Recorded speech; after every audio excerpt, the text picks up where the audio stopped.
cloud of dust was bellowing toward us. I considered delving into my low reserves of moonlight to heighten my eyesight, but Babaga came up behind me and grabbed my arm. Hard. I flinched at the pinching sensation. "What's going on?" I asked. "It's time for you to leave," she replied. "To live your destiny, perhaps, my sweet Sorissa." "No, Princess Sorissa Lupin of Howling Sky." What?" I balked. "What are you talking about, Babaga? Princess? Lupin? Howling Sky?" I tried to pull out of Babaga's grasp, but she held fast. I'd break her hand if I struggled too much. She was old and frail. I was young and strong. I glanced at the large dust cloud rolling toward us. There was a horrible roaring sound accompanying it. "We need to get back inside of the woods," I urged. "Whatever beast is inside of that cloud is dangerous." "That beast is your escort." "No," I growled, and anger consumed me. I didn't know what was going on. I didn't like how calm Babaga was acting because it made me wonder if we were in danger at all. But I was going to get an explanation from inside of the woods.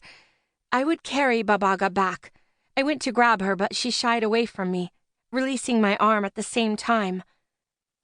"Don't fight me," she warned. "I don't want to force you." "What is that noise?" I demanded as I covered my throbbing ears, squinted my eyes, and looked back at the dust storm. It was almost right in front of us now. It was moving so fast, about to consume us. Then the sound stopped. The dust cloud puffed out angrily and dissipated into the air. I blinked the burning sensation away from my eyes and saw a metal monster with 4 rectangular glowing eyes.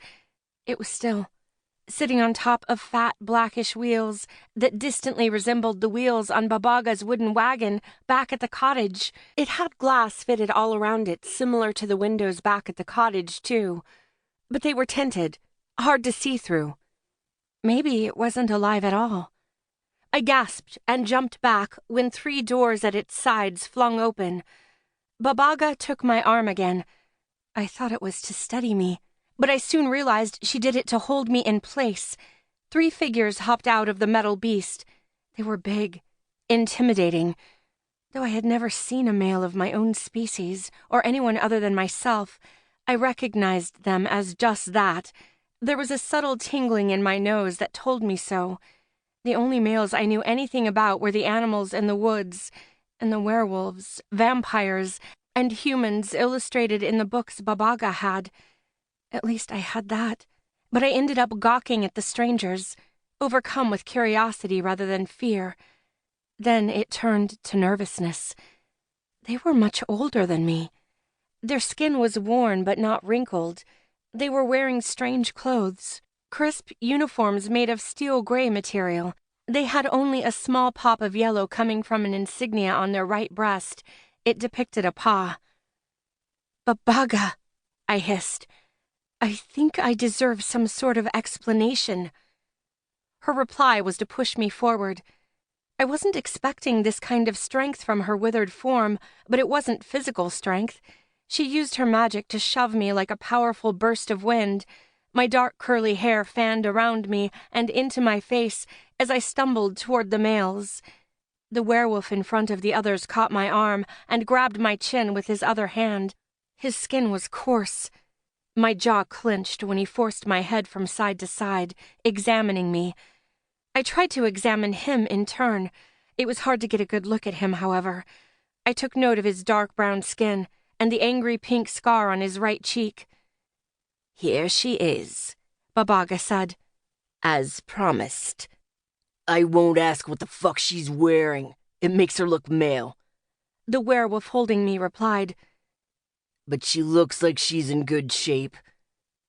The grit in his voice sent a shiver down my spine.